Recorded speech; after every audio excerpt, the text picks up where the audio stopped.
This is Mike Mozart of Jeepers Media on YouTube, and I've got a secret. It's a deep, dark secret. I'm telling you, you're going to be one of the first to find out. You know this SOPA law they're trying to pass, Stop Online Piracy?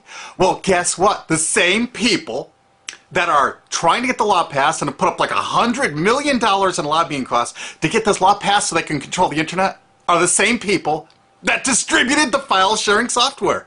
That's right. They're the ones that actually profited from the distribution of the software and taught people how to use it and then turned around and sued people like you for billions of dollars. They did. I'm not kidding. Just look up Joel Tenenbaum. They've sued him for hundreds of thousands of dollars. Poor college kid. They sue single moms for millions for downloading 24 songs. Hey, Google the name Jamie Rassett Thomas. Look at that. They sued and got $1.9 million judgment out of this single mom, and you are next with SOPA. They're going to sue you when SOPA passes. They want to make even a little bit of copyright infringement a felony online. If you do like a little karaoke song, or you have your wedding's first dance, you have a copyrighted song, they want to make you a felon and put you in jail and sue you for hundreds of thousands of dollars. They've done it before to little innocent kids. And you think, oh, I'm not in the United States, I'm fine. No, they're passing this law so they can send in the troops to arrest you and shut down websites in your country too. No kidding. Hey, if you don't believe me, look at this article. British student faces extradition to U.S. over copyright infringement. A 23-year-old British computer student faces possible extradition to the U.S. for linking to copyrighted content on his website. He didn't even post copyrighted material. The student, Richard O'Dwyer, was accused of copyright infringement after setting up a website, TV Shack, which had links to thousands of movies and TV shows, but did not host them. He just linked to them. But our government, under Obama, sent in the U.S. Department of Immigration. They're insisting that the UK ship him to the United States so we can put him in prison for 5 years. And what he did is not illegal in the UK. But our government is insisting, and they may even storm England to get him, to bring him to justice here. They're going to use this to take over the internet and shut down sites like YouTube and Twitter and all your favorites so they can control it, so you have to watch their lame-ass, worthless TV shows. But you know what? I've got the secret to stopping it, and you're going to help me do it, right? Now, don't disappoint me. You got to do your part. Because once the lawmakers find out about this, I think they're going to stop that law. But if you're listening to those hearings, you know, it's all about online piracy, like downloading movies and TV shows and stuff like that. But who do you think, but come here. Who do you think really caused all that piracy, huh? Was it all these kids? No. They needed the tools to do it. Who distributed those tools? Guess who? CBS Television? The CNET division of CBS had almost the exclusive distribution of things like LimeWire, Kazaa, Morpheus, BitTorrent, Azurius, Vooz. CNET, Download.com, and ZDNet are divisions of CBS Interactive, which is owned by CBS Viacom. CNET distributed these little widgets that you would click on those sites. CNET would host the software on their own servers after they've tested it for effectiveness, after their editors approved all the copy and all the pictures, after they tested it thoroughly to make sure it worked perfectly.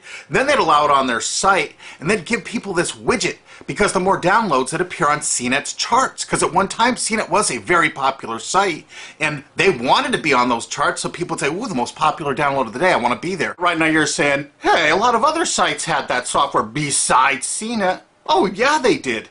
It was co-branded with CNET. That's right. They made deals where they would distribute their content on sites like AOL, MSNBC, ESPN, Disney'sGo.com. Hey, now it's time to wake up. These SOPA supporters, most of them distributed the file sharing software and taught people how to use it. But before I go on, I have to explain something. File sharing software is perfectly legal. However, under the MGM versus Grokster U.S. Supreme Court ruling, they held that one who distributes a device, you know, the file sharing software, with the object of promoting its use to infringe copyright, as shown by clear expression or other affirmative steps taken to foster infringement, is liable for the resulting acts of infringement by third parties. This is regardless of the device's non-infringing uses. In other words, you can distribute it, but you can't encourage anyone to use it to infringe copyright. And do you know what? CNET and CBS did just that thousands of times. Hey, you SOPA supporting music rights groups, listen up to this. Now here's one of those ESPN, Disney, CNET co-branded pages.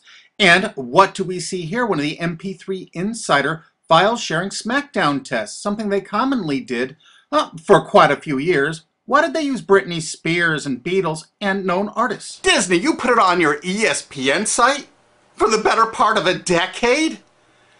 Encouraging people to download and copy copyrighted materials? Why did you do it, Disney? Why? It doesn't make any sense.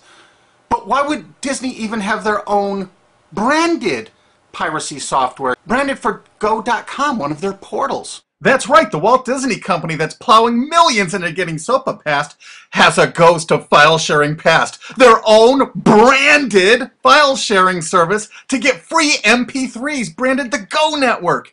And they use Scour as one of their search engines, and what do you know? They were suing Scour at the exact same freaking time. They were suing it and using it to help people procure songs. Disney, I thought you supported SOPA. That's right, guys, Disney's one of the key supporters of SOPA. And enjoyed a decade-long distribution deal with CNET for all those downloads. Another one of the key supporters of SOPA, Warner. The Warner Corporation distributed this software through their AOL portal for years and made a bundle doing it. They distributed Kazaa, for God's sakes, BitTorrent. They did them all. AOL? Oh, no, you didn't, AOL, because you were part of Time Warner. They're leading the charge for SOPA. And did you know that the co-founder of CNET, Shelby Bonney, was actually on the board of directors and the chairman of the board of CNET and on the board of directors of Warner Music Group at the same time, distributing all this file sharing software while Warner was actually distributing this material through their AOL portal. It just doesn't make any sense. Why would they do that? Why would all of the entertainment companies, it seemed, distribute all this software and encourage people to use it to infringe copyrights when no one else was really distributing this software? And AT&T Broadband Online was in partnership with Comcast. What did they distribute? No, not Kazaa. Yep, that's right. They offered all the co-branded software downloads of CNET, including Kazaa, 281 million downloads. And don't forget that CNET had their own built-in search engine. That's right, it was used for finding MP3s. And to make it even easier, you didn't even have to leave CNET's site. Nope, nope, nope. They actually help you out by suggesting people like the Beatles or Beck's Loser song.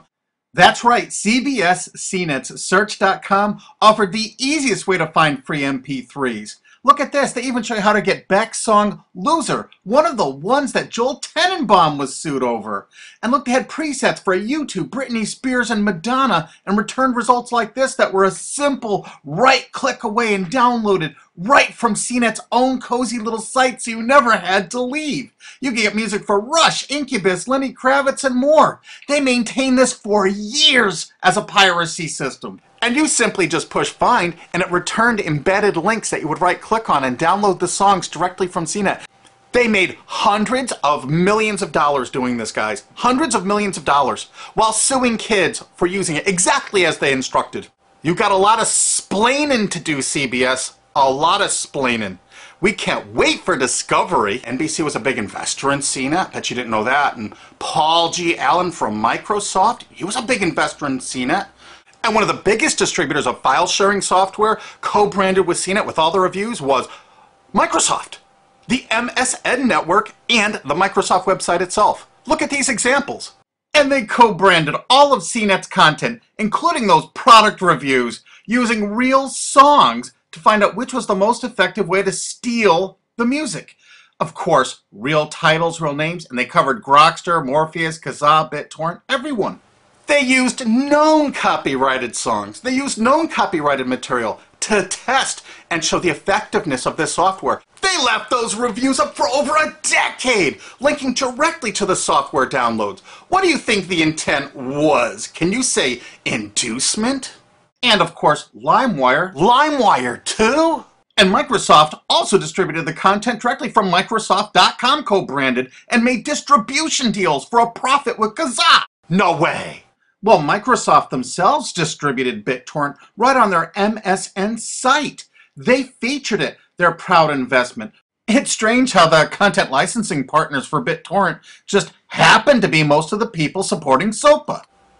And they know it was used for piracy. The CNET writers admitted that it was the king of piracy online, that you could use it to procure copyrighted materials. They advertise that fact all the time in their editorial copy with hot links to go download it so you can get the material yourself. And let's not forget that CNET distributed all the DRM removal equipment. That's right, Download.com is a division of CNET. And what they did is they distributed DRM removal software for everything. Blu-ray, video games, just about everything. Now, book publishers are some of the biggest supporters of SOPA because there's a lot of piracy of ebooks going on online. Of course there is, because CNET and ZDNet distributed all the DRM removal software to strip the DRM out of those books. That's why there's so much piracy. They offered a cornucopia of DRM removal software for everything. Why would one of the big entertainment companies, CBS Viacom, that's leading the charge for SOPA, distribute this material? To create an aura of copyright infringement. So when they go in to see these lawmakers like these senators and congressmen, they're going to say, look at all the piracy. There's so much piracy going on. We know because we caused it all to happen ourselves so that we can control the internet. That's absolutely what happened, and you need to get this video through to every lawmaker in the world. I'm counting on you to do it. And you think that's not going to make a difference? If those lawmakers see this video and the evidence we have, they're going to say, whoa, these are all the people that sent lobbyists into my office this week about all this piracy. Why the hell have they been distributing this software for a decade as the exclusive distributors? The virtual exclusive distributors. Why would they do such a thing? They're doing it to control the internet, guys. And you have one chance to stop them before this all passes. And this is it. You want to be a hero? You get this to as many lawmakers in your country, attorney general's offices in your state, your senators, congressmen if you're in the United States, or the lawmakers in England, Australia, whatever country you're in. You're going to find out that CNET, ZDNet, that division of CBS, has offices in like 50 countries around the world. There's 50 different entities to sue for your country to recover damages. You have to get this video to every lawmaker in the world, even in your own country, because in your own country, I know your country's cash-strapped and they're going to come after you taxpayers like to get more money for their treasuries. Why not just sue the people that distributed the piracy software and caused all the piracy to happen? We've already been contacted by a half a dozen countries. We're giving them all the evidence we got, which is tens of thousands of pages, actually over 100,000, I think. It's hard to keep count. There's so much evidence. And all this evidence was gleaned from public sources on the internet. There's no secret hidden documents here. I just asked the lawmakers to drag these people into court, show them this evidence and say, why did you do it? How come you're here before us getting us to pass these laws when you were the ones that were the only ones that distributed the software at all and you profited from it? What did you expect was going to happen? They were going to use it to trade baby pictures? Hell no. Their own testimony in court for years in copyright infringement lawsuits said specifically the software was only used for copyright infringement. And they knew it. And they profited from it. And they intended for people to download it and use it for copyright infringement so they could go crawling to these lawmakers and throw hundreds of millions of dollars at them to get laws to control the internet and take down sites like YouTube and Twitter and Tumblr and all your favorites. And you're not going to let that happen. Alki David, the famous billionaire, has put up millions of dollars. And he's representing artists and writers that got wronged by this. You know what? They're going to get their damages from CNET and CBS. Big time. And we want answers, and we're going to get them. So if you care about your future, you're going to distribute this video, and you're going to make sure every lawmaker sees it. And I want to hear from some of those lawmakers, because we got lots of evidence. Don't forget to rate this video so it's the #1 top-rated video of the day. We want to make sure all the lawmakers see this. Don't forget to share this with your friends, because this is your last chance. You only have a few days to stop SOPA, okay? And if the lawmakers see this, I think they're going to go, put the brakes on immediately. And favorite this, because that's another way to get to the top of the charts on YouTube. I'm not putting advertising. I'm not making any money on this. And everything I've shown in this is fair use. If they take this down, this is fair use, and we're certainly going to file against that. But you know what? They're going to try to take it down because it'll take a week or so to get it back up so they can pass through that SOPA thing. So I want you guys to download this and re-upload it all over the internet. Change it some. Put some leaders in front of it. Shorten it. Cut it up. Whatever you have to do. Because they're going to do everything they can to take down this information because that's what they do and that's what they want SOPA for. Don't forget, CBS Viacom is the #1 supporter of SOPA and the #1 distributor of piracy software and the #1 promoter of it to use it for copyright infringing purposes. How is that not just totally screwed up?